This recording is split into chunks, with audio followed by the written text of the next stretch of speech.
aviez vraiment pas besoin de voir la suite pour comprendre que ça n'aurait absolument rien donné de retirer nos vêtements pour se sentir mieux dans la posture qu'on adopte quand on est souvent assis devant l'ordinateur.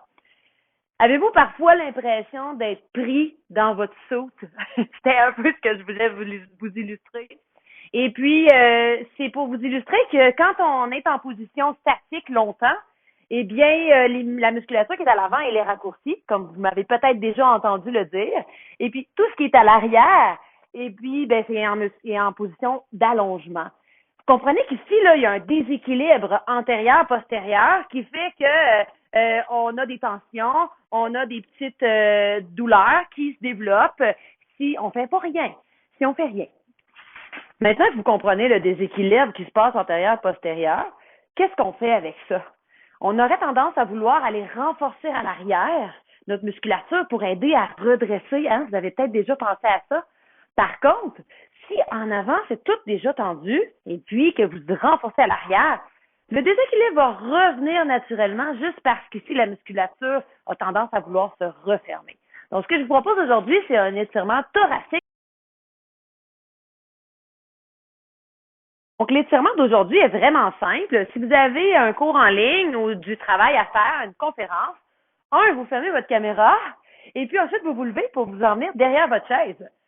Les mains en appui sur la chaise, les pieds bien reculés à l'arrière, les genoux le plus tendus possible. Si vous n'êtes pas assez tendu, si vous avez les chaînes postérieures très tendues, ben une petite flexion dans vos genoux pourrait être correcte aussi. Et ce que vous voulez, c'est reculer les pieds et rentrer la tête entre les bras le plus possible jusqu'à ce que vous sentiez un étirement sur la chaîne antérieure. Ce que vous voulez éviter ici dans cette position-là, c'est peut-être d'avoir le dos creusé, 2, la tête sortie, ou 3, le dos arrondi comme ça. Donc, ça veut dire que dos neutre, le plus plat possible, et vous laissez ce que votre épaule est capable de faire comme mobilité pour aller ramener le plus possible les oreilles entre les bras. Ma recommandation serait de faire cet exercice-là environ 1 minute, 1 minute à 2 minutes. Si vous sentez que ça vous fait du bien, il n'y a pas de problème à rester là plus longtemps.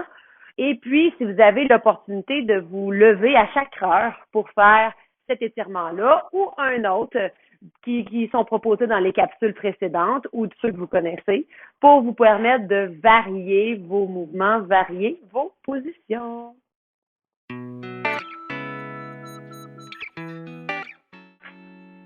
Pour conclure, vous verrez par vous-même, le fait d'augmenter la mobilité de votre cage thoracique va faire en sorte que vous pourriez développer une meilleure capacité à respirer parce que votre cage thoracique est plus ouverte, une plus grande facilité à garder une position longtemps dans une position statique sans avoir des petites tensions qui se développent.